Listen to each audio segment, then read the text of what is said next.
অন্তু ভ্রু জোড়ালো। Melatonin hormone?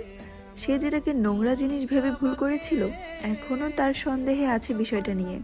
ভার্সিটির এক মেয়ে বলেছিল সোহানের মৃত্যুর ব্যাপারে, সেটা ঝাপসা। আপনারা আখির লাশ পাঠিয়েছিলেন, আপনাদের জানার কথা। চাঁদনিরা কোথায় আছে? কোথায় পাঠিয়েছিলেন লাশ? আমি পাঠাইনি, ডিপার্টমেন্ট থেকে পাঠিয়েছিল। ওদের থেকে তথ্য কালেক্ট করতে পারবেন না? পারলে দেব আপনাকে, কিন্তু আপনার এসব জেনে কি হবে?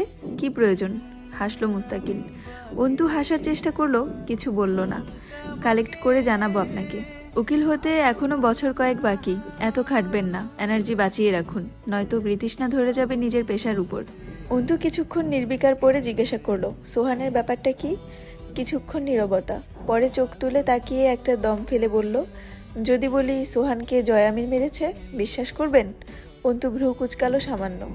অসম্ভব কিছু নয়, অবিশ্বাস করার মতো ব্যাপার দুনিয়াতে খুব কম। কেন মেরেছে জয়ামির সোহানকে? রাজনৈতিক মামলা। সোহান মাঝহারের পার্টির লোক ছিল, তখন হামজা সবে ঝন্টু সাহেবের ভাতিজিকে বিয়ে করেছে। হুমায়ুন পাটোয়ারি কাউন্সিলর, জয় ছাত্রনেতা হয়ে উঠেছে। হামজা পুরো দমে দাপিয়ে বেড়াচ্ছিল রাজনীতিতে, কিন্তু এতে ঝন্টু, মাঝহার বা হামজার শ্বশুর কোনো রকম সুবিধা করতে পারেনি। হামজার ক্ষমতার উপর একটা ভাঙন, এরপর কিছু একটা ঝামেলা হয়েছিল মাঝহারের সাথে, যা এখনও চলছেই। সেই জের ধরেই জয় সোহানকে অমানুষিক মার মেরেছিল। এরপর ছেলেটার ক্যান্সার হলো, আর ওর চিকিৎসার জন্য সালমা খালা জমি বিক্রি করেছিল। অন্তু বিশেষ আগ্রহ পেল না। কিছু কথা নতুন অবশ্য, তবে শেষের কথাগুলো তানিয়ার কাছে সে শুরুতেই শুনেছিল। কোনো চমকপ্রদ কাহিনী লাগে না, কিন্তু চাঁদনির ওই কথাটা খুব ধাক্কাধাক্কি করছিল ভেতরে। সাবধান না হয়ে একটাকে হারিয়েছি। চাঁদনির সব কথাই ভারী, তবে এটা যেন মেয়েটা খুব উদাসীনতা আর রহস্য ভরে বলেছিল। মোস্তাকিনের বর্ণনা সাদৃশ্য আনতে পারল না তার সাথে। বেশ কিছুক্ষণ চুপ থেকে অন্তু প্রসঙ্গ বদলায়। আপনার মা বাবা কোথায় থাকেন? স্কুলে আমি আপনাকে দেখেছি খুব কম, তেমন দেখা হয়নি। আর ওনাদের ব্যাপারে কিছুই জানি না। আম্মা দিনাজপুরেই, তবে পাশের গ্রামে থাকেন। বাবা ঢাকায়। আচ্ছা, ওনারা একসাথে থাকেন না? আর ভাই বোন? আপনাদের পারিবারিক ব্যাপারটা বুঝলাম না, পরে বলবো একদিন। মুস্তাকিন হাসলো সামান্য। দরজায় করাঘাত পড়ল। অন্তু আতকে উঠল অজান্তেই। এই করাঘাত তাকে আতঙ্কিত করে তুলল। মস্তিষ্কের স্মৃতিতে দরজায় করাঘাতে এক ভয়ানক অভিজ্ঞতা সংরক্ষিত রয়েছে। দরজা খুলতেই জয় প্যাচ প্যাচ হাসল। হোয়াটসঅ্যাপ ঘরওয়ালি? সানগ্লাসটা শার্টের নিচের প্রান্তে মুছে মুঠো করে ধরে তবে তাকালো চোখ তুলে অন্তুর দিকে। তবুও যতক্ষণ মাথা নিচু করেছিল, বোঝা যাচ্ছিল জয়ের ঠোঁট এবং সাথে থুর্দ চোখ দুটোও হাসছে। কথা শেষ হতেই বাতির সলতে কমানোতে ক্রমশ আগুনের বহর ছোট হওয়ার মতো জয়ের হাসিটা নিভল। কণ্ঠ চেপে জিজ্ঞাসা করলো, ও এখানে কি করতেছে?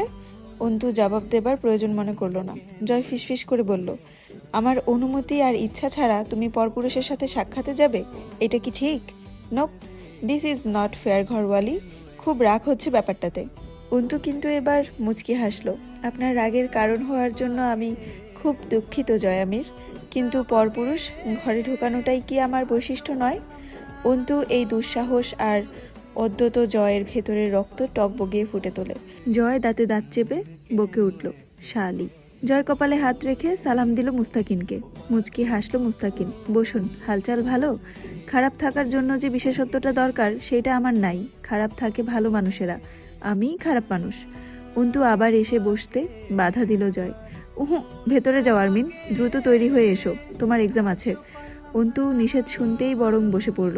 দুটোই এক্সাম, 11টা বাজছে। জয় ক্ষীণকাল মেঝের দিকে চেয়ে থেকে বলল, আজ পরীক্ষা পিছিয়েছে, 12টায় পরীক্ষা। হঠাৎ? জয় বলল, আজ শেষ পরীক্ষা, ভার্সিটিতে কিছু ঝামেলা হয়েছে, পরীক্ষার সময় পিছিয়েছে। তো আপনি এই কথা এভাবেই সবার বাড়ি বাড়ি ও হলে গিয়ে জানিয়ে আসছেন? তুমি অনুমতি দিলে তাই হবে। ভার্সিটির সব ছাত্রীগুলারে বিয়ে করব, এরপর সবার বাড়ি বাড়ি গিয়ে বলে আসব, একটু জামাই আদরও পাওয়া হবে। অনুমতি আছে, করে ফেলুন। মুস্তাকিন চুপচাপ বসেছিল। জয়ের মনে হলো তার দ্বারা এর চেয়ে বেশিক্ষণ ভদ্র আচরণ করা অসম্ভব। সে বিশাল বড় হেসে মুস্তাকিনকে বলল, তো মুস্তাকিন সাহেব, কি কাজে এসেছিলেন? সেসব যাক, আমার মনে হয় আপনার কাজ শেষ, এখন আসতে পারেন। আমার বউডার পরীক্ষা আছে তো, বাইর হইতে হইব। ফর্মালিটির চোটে উঠতে যাইতে পারতেছে না, ভদ্রলোকের মেয়ে তো। আপনি গেলে তবেই উঠে তৈরি হইতে যাইতে পারবো আর কি। অন্তু চোখ বুঝলো। তামাশা তৈরি করতে জয়ের কোনো পূর্ব প্রস্তুতির দরকার পড়ে না, কিছুটা লেহাজ সংকোচ নেই তার মাঝে। কিন্তু আশ্চর্যের বিষয়, মুস্তাকিন খুবই স্বাভাবিকভাবে বের হয়ে গেল। জয় একাই বসে রইল, কেউ উকি দিয়েও দেখলো না জয়কে সেই ঘরে। অন্তু কিছুক্ষণ পর তৈরি হয়ে সামনে এলো, তার চোখ ফোলা, নাক লাল হয়ে আছে, কেঁদেছে সে। বোরকা কই তোমার? চলুন, দেরি হয়ে যাচ্ছে, বোরকা পরে এসো, বসছি আমি। অন্তু খুব সাবলীলভাবে মাথা নেড়ে বলল, চলুন। জয়ের স্বর বদলে গেল, আমি উঠলে এমন একটা থাপ্পড় মারবো, কান দিয়ে গলগল করে রক্ত বের হয়ে যাবে। আচ্ছা মারুন, তবে তাড়াতাড়ি, যত তাড়াতাড়ি মারা শেষ হবে তত তাড়াতাড়ি আমরা বের হতে পারবো। জয় উঠে দাঁড়ালো অন্তুর সামনে। বোরকা না পরে কি প্রমাণ করতে চাইতেছো? আমি কিছু প্রমাণ করতে চাইছি না, ওই দায়িত্ব আপনার ছিল, তা আপনি খুব ভালোভাবে পালন করেছেন। আর কিছু প্রমাণ করার নেই। এই শালির মেয়ে, এজন্য তুই ল্যাংটা হয়ে বাইরে যাবি? যার ইজ্জত নেই তার ঈমান নেই, আর ঈমান হলো পোশাক, সেই হিসেবে আমি ল্যাংটাই। তোর যুক্তির মায়েরে বাপ, শালি, যা বললাম কর। যুক্তির সাথে খারাপ কাজ না করে তার প্রেক্ষিতে পাল্টা যুক্তি দিলেও পারেন। ঘরে পরপুরুষ ঢোকানো মেয়ে লোক বোরকার মতো সম্মানিত পোশাক পরবে না। জয় 4 আঙুলে অন্তুর গাল চিপে ধরল। আমার কোনো কর্মে আমার জীবনে আফসোস হয় নাই, তা করানোর চেষ্টা করলে মেরে পুঁতে রেখে যাব। আমার সামনে দুঃসাহস দেখিয়ে কম ভোগান্তি পোহাসনি। আগে যেভাবে চলতি সেই রকম চলবি। বোরকা পরে আয়, এটা আমার বাড়ি, আম্মু ভাবি পাশের ঘরেই আছে। আপনি আমার সাথে এমন আচরণ করে তাদের কষ্ট দিচ্ছেন। শুধু শুধু আমার ভেতরে জেদ বাড়ছে, কি লাভ? জয় গাল ছেড়ে গলা চেপে ধরল 2 হাত দিয়ে। অন্তুর শ্বাসনালী আটকে এলো। জয় বলল, তোর ভয় লাগে না আমাকে? না, কোনো একদিন একদম শ্বাস আটকে মেরে ফেলবো। শালির মেয়ে, আমাকে কি বালবেটা মনে হয় তোর? আমি আমার মুখের উপর কথা বলা সহ্য করা ভুলে গেছি বহু বছর। কেউ কথা কয় না, সেই সাহস রাখিনি কারো ভেতরে। তুই বলিস একমাত্র তুই। কেন, তোরে কি বেশি প্রশ্রয় দেই আমি? নয়তো ভয় লাগে না কে তোর আমারে? অন্তু কথা বলার প্রয়োজন মনে করলো না। জয় নিজে গলা ছেড়ে দিল। অন্তুর চোখের শিরায় রক্ত উঠে এসেছে। জোর কয়েকটা শ্বাস ফেলল অন্তু, গলা শুকিয়ে গেছে। পানি খাওয়া দরকার। অন্তুর বড় দুর্দিন এসেছে। তার আব্বুর ঘরে ঢুকে কেউ তাকে আঘাত করছে। কিন্তু অন্তুর কান্না পেল না, অসহায়দের কাঁদতে নেই। সাদা রঙা একটা সালোয়ার কামিজ পরনে, সাদা ধবধবে ওড়না মাথায়, গায়ে জড়িয়ে ফাইলটা হাতে নিয়ে ধরে বেরিয়ে গেল অন্তু। গলাটা ব্যথা হবে খুব, কণ্ঠনালীতে চাপ লেগেছে, মাথায় চাপ অনুভূত হচ্ছে। অন্তু গলির ভেতরে অনেকটা এগিয়ে গিয়েছিল। জয় বড় বড় পা ফেলে অন্তুর সামনে গিয়ে দাঁড়ালো। পেছনে গাড়ি দাঁড়িয়ে আছে। রাস্তাঘাটে মার খাস না আমার হাতে। অন্তু হেসে উঠল। হুস, রাস্তাঘাটে দেহ ব্যবসায়ী হিসেবে কত খ্যাতি অর্জন করেছি কোনো হিসাব আছে আপনার? চারদিকে তাকান, দেখেছে জানালা দরজা সবকিছুর ফাঁকে জোড়া জোড়া চোখ আমায় দেখতে মগ্ন। মার খেলি কি? গাড়িতে যেয়ে বস, হেঁটেই যাব আমরা। রাস্তাঘাটে ধৈর্যের পরীক্ষা নিচ্ছিস? যতদূর পাড়ার রাস্তা দিয়ে হাঁটছিল, লোক কেউ কেউ নিজেদের পায়ের কাছে থুতু ফেলছিল, ঘুষুর ঘুষুর করছিল। নষ্টামি করা স্বামী নিয়া দেখো কেমনে ঢ্যাং ঢ্যাং করে রাস্তায় বাইর হইছে। আর এই জয় স্যারাটা এত শয়তান, খাটাস স্যারা। বিভিন্ন ধরনের কথা আসছিল। আজ আর শুধু অন্তুকে বলা হয়নি, শুনতে হলো জয়কেও। জয়ের হাত পা শিরশির করছিল।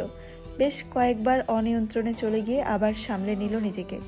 মোড়ের উপর তারা দুজন দর্শনীয় বস্তু হলো সবার কাছে। লোক গাড়ি থামিয়ে হলেও তাদের দেখার সুযোগ হাতছাড়া করছে না, করা উচিতও না। কদিন আগে জয় আমিরি নষ্টামি করে ধরা পড়ে এই মেয়েটাকে বিয়ে করেছে। দেখা দরকার। জয়ের ইচ্ছে করলো অন্তুকে জবাই করে ফেলতে। তার মনে হলো এই পরিস্থিতিতে ফেলার জন্য অন্তুই হেঁটে এসেছে। অন্তু একটা রিক্সা ডাকলো। ভার্সিটির গেটে নামিয়ে দেবেন? জয় এক লাফ মেরে উঠে বলল, থানার দিকে গাড়ি ঘোরান মামা। হ্যালো, আসসালামু আলাইকুম এভরিওয়ান। আমি জান্নাত রহমান আপনাদেরকে অবরুদ্ধ নিষেধ গল্পের 64তম পর্ব পড়ে শোনাচ্ছি, যেটা লেখিকা হচ্ছে তেজস্মিতা মুর্তুজা। আমার কণ্ঠে গল্পটি ভালো লাগলে অবশ্যই আমার চ্যানেলটি সাবস্ক্রাইব করে দিবেন, যাতে করে নেক্সট পর্ব সবার আগে আপনাদের কাছে পৌঁছায়। আচ্ছা, একদিন পরিযান একদিন অবরুদ্ধ নিষেধ, এভাবে করে তোমরা প্রতিদিন রাত্রে 9টা বাজে একটা করে স্টোরি পাবা, যতদিন পর্যন্ত না আমৃত্যু ভালোবাসি তোকে গল্পটা শেষ হচ্ছে। কারণ ওই স্টোরিটা তোমরা অনেক বেশি বেশি পর্ব চাও, তাই ওইটাতে ভয়েস দিতে হয় আমার। আর ওটা শেষ হয়ে গেলে হচ্ছে এই দুইটাতে আমি ভালো মতো মনোযোগ দিতে পারবো। তাই প্রতিদিন যে কোনো একটা করে পর্ব পাবা তোমরা, আর ওইটা 2-3টা করে দেওয়ার চেষ্টা করব।